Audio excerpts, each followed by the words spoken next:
Special Collections and Archives at the University of Missouri-Columbia is home to a vast array of rare and unique materials that offer valuable insights into the history and culture of the region. To engage students and researchers in a dynamic and interactive way, we have developed an innovative game designed to showcase its collections and services. Through this game, participants can explore the various holdings of the department, learn about the importance of preserving and accessing archival materials, and gain a deeper understanding of the research opportunities available at the University of Missouri-Columbia. This interactive experience not only educates and entertains, but also encourages a greater appreciation for the valuable resources housed within the Special Collections and Archives. Explore the exhibit, and be sure to check out the other game modes as well. Before we can proceed to the exhibit, we should learn more about Special Collections and Archives here at Ellis Library. Head into the reading room on the right to get started.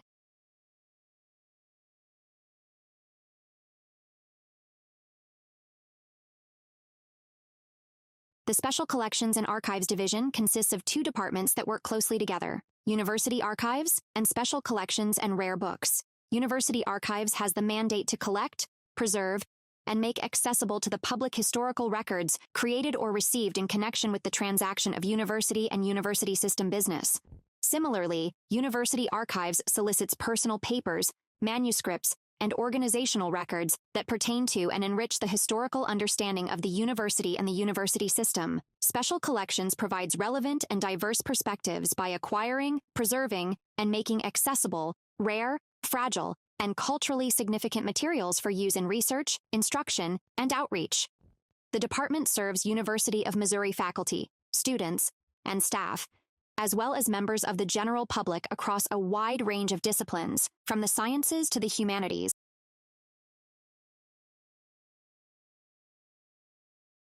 Special Collections originally began as Rare Books Department in 1962, having evolved from a small collection housed in the library director's office into a separate department of the university libraries. The department was renamed to Special Collections in 1977.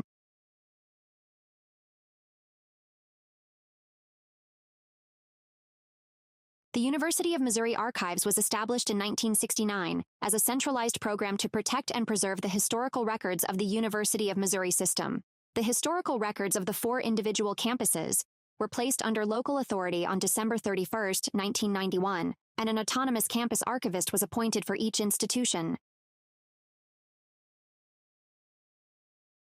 In June 2005, University Archives became part of the Division of Special Collections, Archives, and Rare Books of the MU Libraries at the University of Missouri, Columbia. Until 2021, the two departments maintained separate locations in Ellis Library and Lewis Hall. University Archives moved to the 4th floor of Ellis Library in November 2021, and both units currently use Room 401 and Room 406 as public service areas.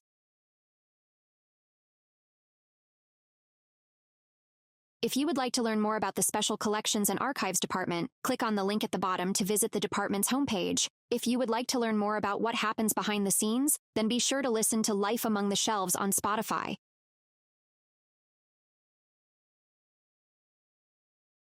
Now that you know a bit more about Special Collections and Archives, it's time to move on. Before you visit the exhibit, however, it is important to familiarize yourself with how to handle the rare books, artifacts, and documents in the collection. Head through the double doors down the hall to the classroom to begin.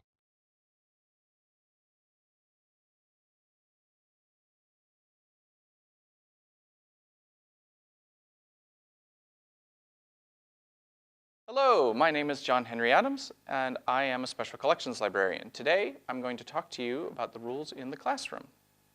So whenever we use Special Collections materials, we are borrowing them from the future, and we have to keep them in as good shape as possible.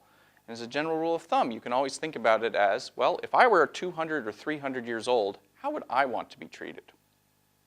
And so the general rules are, 1, you need to wash and dry your hands thoroughly. Clean, dry hands are the best way to handle most Special Collections materials. Also, only one person at a time should be handling the object under examination, right? If you've got 2 people, it's very easy for one of you to make a move the other one doesn't expect, and that's how things get damaged. Similarly, we do not allow food, gum, drinks, or pens in the classroom.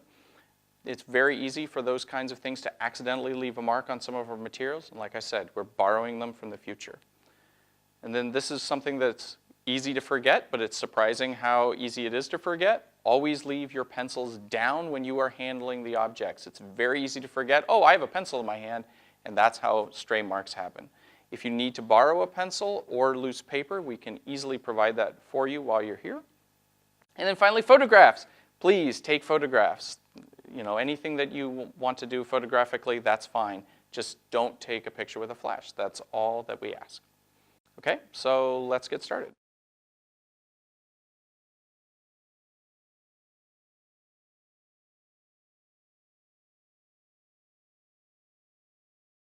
All right, let's start with books.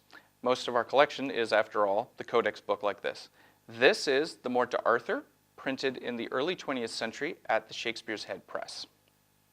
And the first thing that you're going to notice is that I have put the book into a cradle. That means that it's going to be fully supported throughout. That's very important. Don't ever pick up a book while it's being handled. Second sort of point that I'd like to address is, because this book is very old, it doesn't want to open all the way. And that's because books are not designed to be opened flat. And so always keep it, let the book decide how far open it wants to go.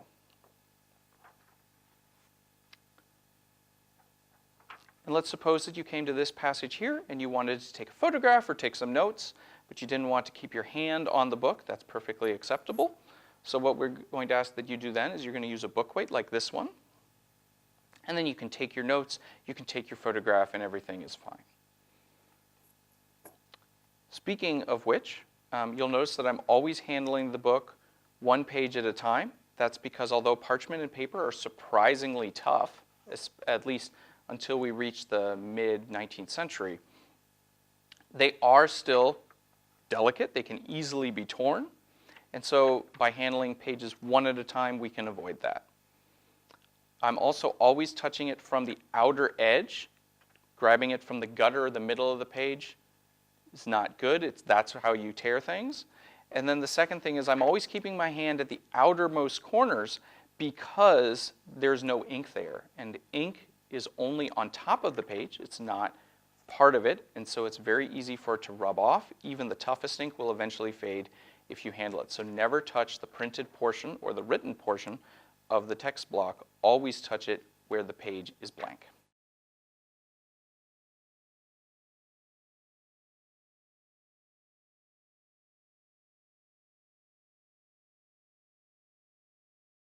So the same rules that applied to the large book also apply to less artistically challenged books like this one. This is Ultimate Spider-Man, which is Miles Morales' second solo outing. And it's the one in which Peter Parker comes back, although don't know why their encounter looks super aggressive here. They're not enemies. As before, you're always going to want to touch the book at the outer edge where there's the least chance of there being ink, although comic books have a tendency to print all the way to the edge of the page. So you're going to want to be delicate, and you're always going to want to reach for the outer corner. Other than that, it's basically the same rules. Handle the book delicately, one page at a time, from the edges, and you'll be fine.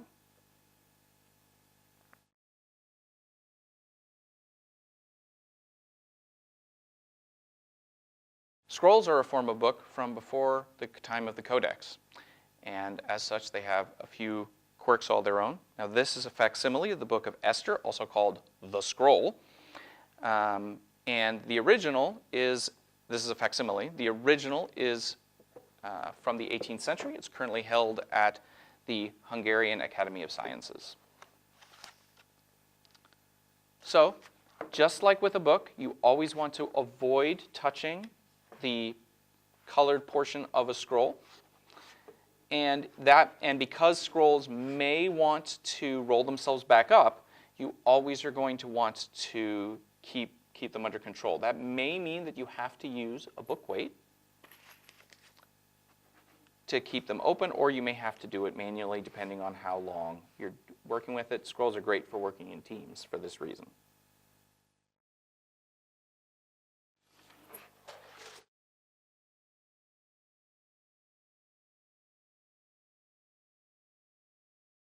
Some of the things that we have in the collection are quite strange, and so one of them is this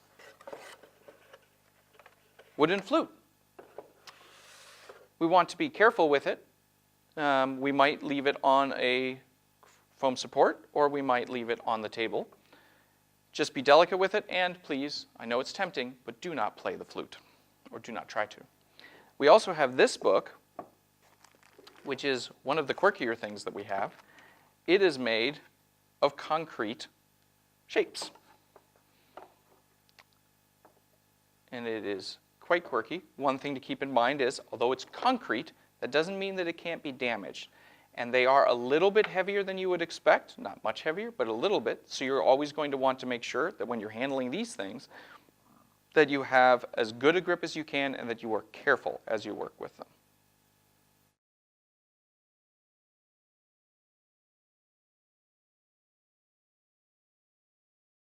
We also have a number of single sheet items.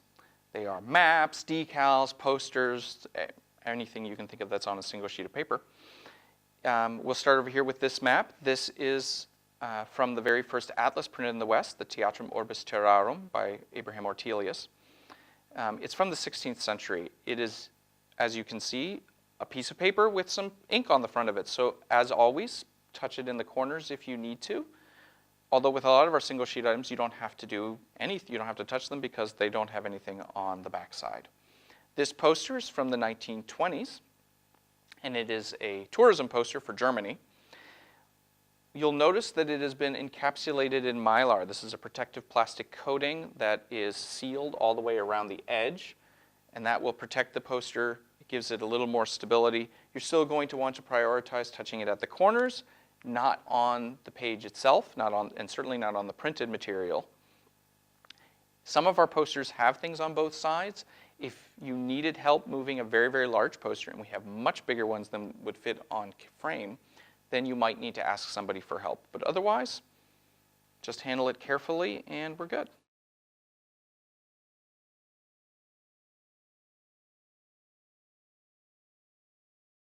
We also have individual leaves from books, a lot of them from the Middle Ages. This right here is a 15th century Bohemian Bible leaf from the tail end of the book of Leviticus. And it is written on parchment, but we've encapsulated it in mylar for its protection, just to give it that little extra stuff. Again, avoid touching any of the spaces that have ink on them in particular, and if you can, just touch the mylar. And then this, it's not just manuscripts that we also have printed books like that, or printed leaves rather. And this is from a very famous book, whose title I'm not going to mangle by trying to pronounce it. And it was produced by Aldus Manutius, who is a very, very prominent and important 15th century Venetian printer.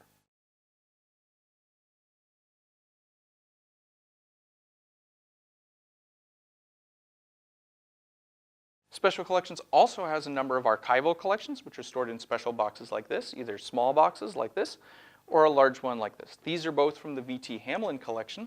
V.T. Hamlin was a cartoonist who created a strip in 1932 called Alley-Oop, which is still running today. Whenever an item gets pulled out of one of these folders, we always mark its place with a flag like this, and we only ever take one item at a time. And the idea here is to make sure that the order of the materials is preserved, because they have all been organized very carefully. Whenever you're handling an archival collection like this, you always want to treat it as though it is a book that can be opened flat. So here we have the strips. That means we still touch by the corner. We handle it very delicately, and we flip it over like this as though they were pages of a book. That way, when we close this folder, we'll be able to go back to the way things were before. Everything will be in the same order that it was and facing the same direction. And that means that these initial sketches will all be facing the same way that they were when we were done.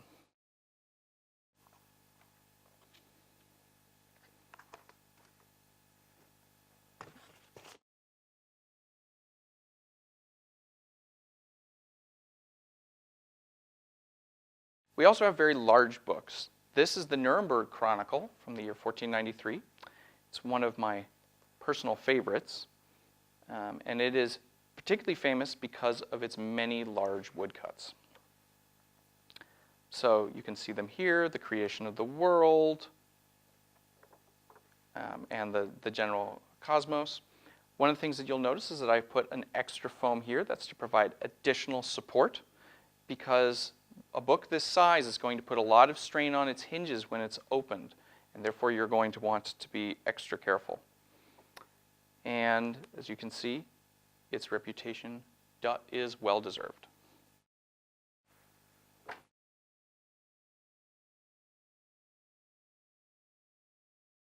What we have here is a book by the 17th century Jesuit Jeremias Drexel, and it is a collection of two of his religious works, and as you can see, it is quite small.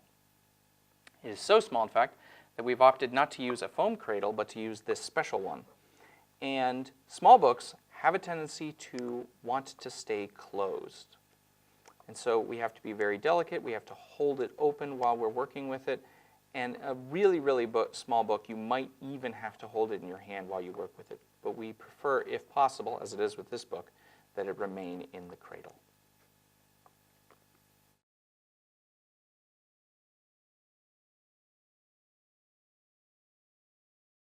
Some of you may have noticed that up until this point, I have not been wearing gloves. That's because gloves and rare books don't mix very well.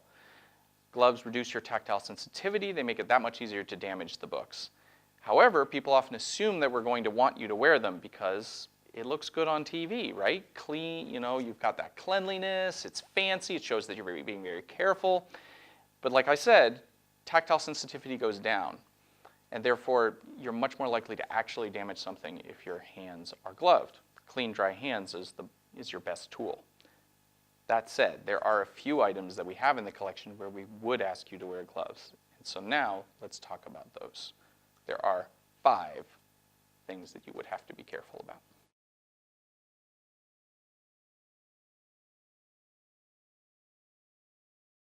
Photographs. Photographs are actually very, very delicate.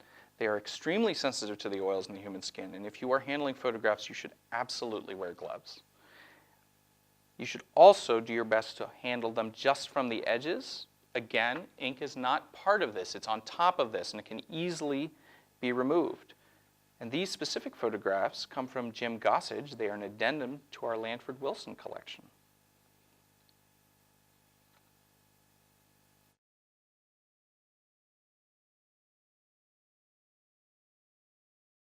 Ivory or bone.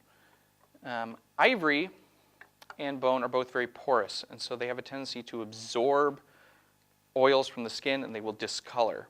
And therefore, you should always wear gloves whenever you're handling ivory materials, such as this little mannequin of a pregnant lady from the 18th century. She may have been a teaching tool. She may have just been a curiosity owned by a wealthy doctor. But she does have the perk that we can look at all of her organs. And we need to be very careful with her because we'd like to keep her in as good a condition as we can.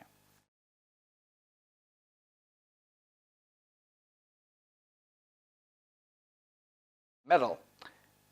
Many metals, and especially the kinds of metals that we're likely to get in special collections, tarnish. And the touch of oils and salts from your fingers could easily discolor them and damage them. And therefore, we ask that you wear gloves when you handle such things. This right here is a sign from the Sincere Company in Guangdong, China. It might be the same as the Sincere department store chain that still exists there today. The other caveat that you might have is sometimes we'll have a book with a metal cover, and so you might consider wearing gloves when you open that book, but you should not wear gloves while you're handling the pages themselves.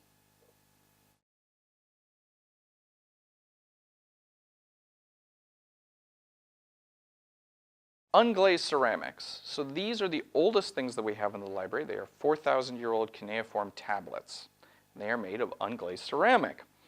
And unglazed ceramics will absorb moisture if they are given the chance, and that will help them break down, so we don't want to do that. And we typically don't handle these at all. We just leave them in their box for people to admire. If you were to handle these or any kind of unglazed ceramic, you would absolutely want to wear gloves to protect the cuneiform and the ceramics from the moisture in your hands.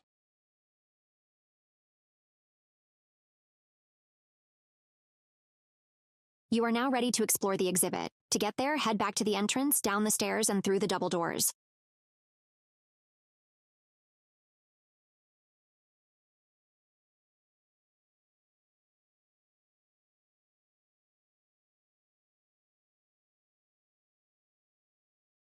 This exhibit is only a portion of what is available in special collections and archives. Take your time and explore to your heart's content. If you would like to view more items, be sure to check out special collections on their website. When you are ready to move on, go through the door to the auditorium.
On behalf of the Digital Media and Innovation Lab and the Special Collections and Archives departments in Ellis Library, we like to thank you for taking the time to go through this exhibit. If you would like to get more information, you can use the link at the bottom to go through Special Collections website. As an extra bonus, there is a movie that you can watch here in the auditorium.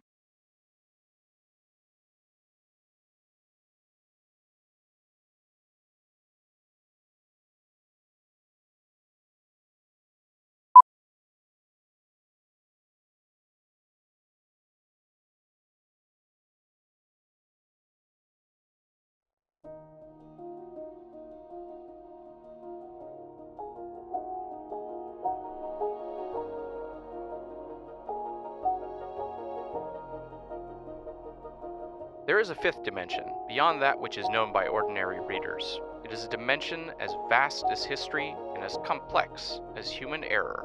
It is the middle ground between paper and page, between intention and accident, and it lies between the pit of printers' anxiety and the summit of their ambition. This is the dimension of discovery. It is an area which we call the bibliographic zone.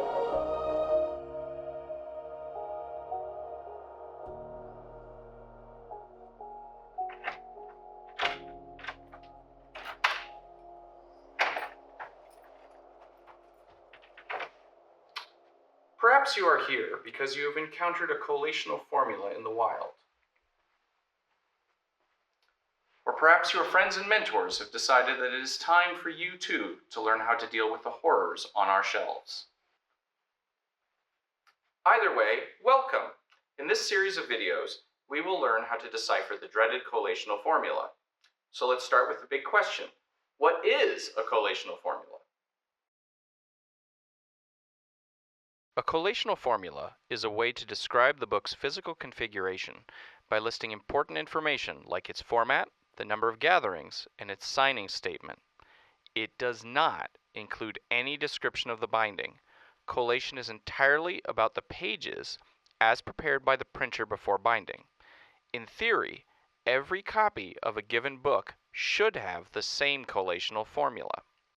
You may be familiar with catalogers and booksellers' statements that a book has been collated and found perfect. This is a way of saying that it matches the collational formula as prepared by an experienced bibliographer.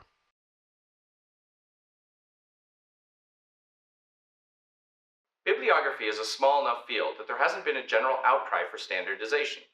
Every bibliographer will do things in their own particular way, often because their area of expertise has unique printing quirks. Be prepared to hear this a lot from me.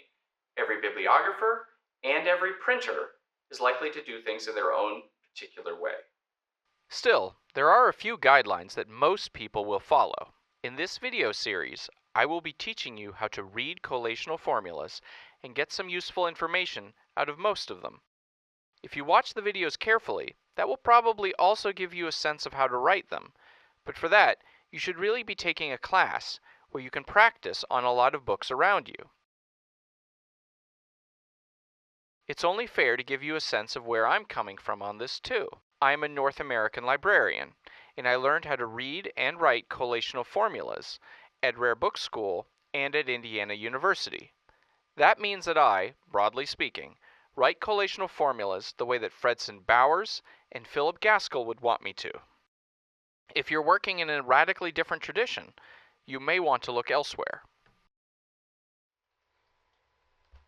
So, if you're ready, let's take a deep breath and get started.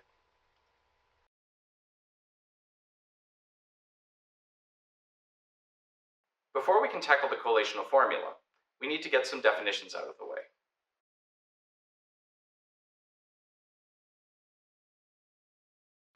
In bibliographic terms, a leaf is a piece of paper that has a page on either side of it.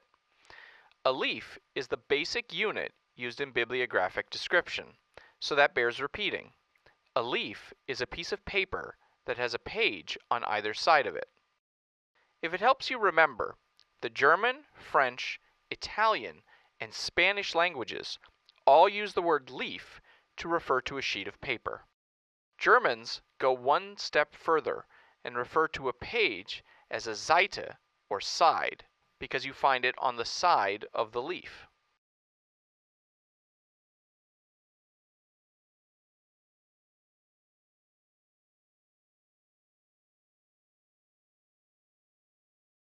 Format is the relationship between the leaves of a book and the sheets of paper used to produce those leaves. Counterintuitively, the bigger the format, the fewer leaves you can get out of a single sheet of paper. The basic rule of thumb with format is that when you fold a sheet of paper, you double the number of leaves and/or pages in it.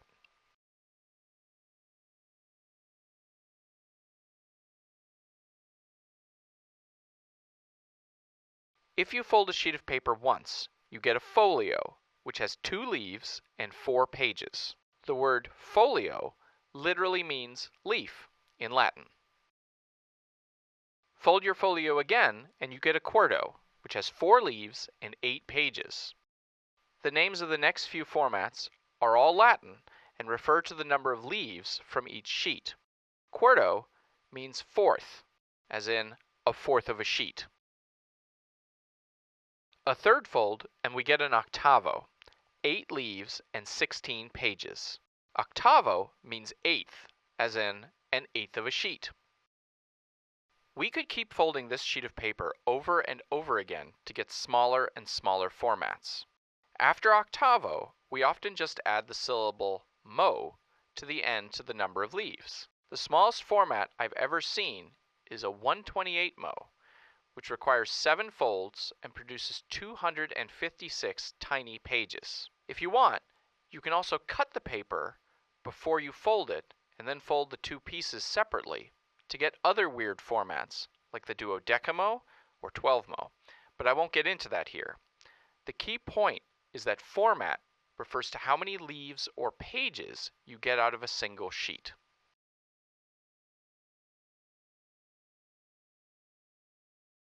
A gathering, sometimes also called a signature, more on why that might be later, is a set of sheets that have been folded and are bundled together for sewing, usually one inside the other.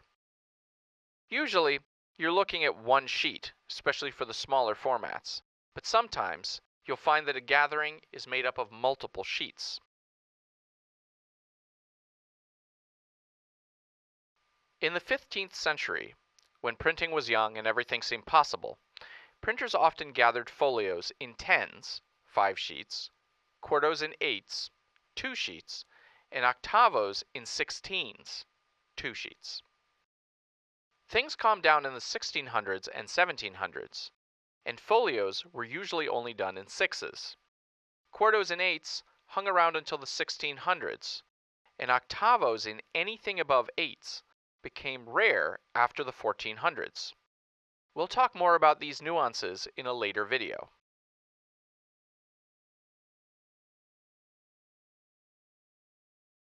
Each gathering in a book would be labeled with a specific symbol, typically, but not always, a letter of the printer's alphabet, which is all the letters of the regular alphabet we use today, excluding J, U, and W. Why? It's tradition. The gathering symbol would be printed at the bottom of some of the pages of the book. For longer books, printers might have to run through the printer's alphabet multiple times. These symbols would later be used by the binder to make sure that they got the gatherings in the right order. We call adding these symbols to the gathering signing the gathering. The labels are called signature marks. So, to sum up what we know so far, a leaf is a piece of paper with a page on either side of it. Format is the relationship between a sheet and the leaves that it will form once it is properly folded. A gathering is a set of leaves that is treated as a discrete unit when sewn together to form the book. And signature marks are the symbols used by a printer to identify a gathering and to signal the order of the leaves to the binder. Let's talk about notation. Remember that the basic bibliographic unit is the leaf. A group of leaves together form a gathering. Since the printers have provided us with signature marks, we usually refer to gatherings using their signature marks. Gathering A, gathering B, etc. To refer to a specific leaf, bibliographers use the symbol of its gathering and its number, i.e., which leaf it is in the gathering. Y2, for instance, is the second leaf in the gathering signed Y. If a bibliographer wants to identify a specific page, they will refer to the recto side or the verso side of the leaf. Recto comes from the Latin for direct or straightforward and refers to the page or side that is on the right-hand side when the book is open. For an unfolded sheet of paper, this is the front. Verso comes from the Latin verb to turn, and it is the side of the leaf once it has been turned over. The verso page is sometimes also called the back, though that assumes that you're reading from left to right the way we do in the European tradition. Recto and verso are identified in different ways. Sometimes the word recto or verso is spelled out. Sometimes they are abbreviated with a superscript R or V, and sometimes recto is marked with a superscript A and verso with a superscript B. That's enough for now. In the next video, we will talk about how these elements can be deployed in a collational formula.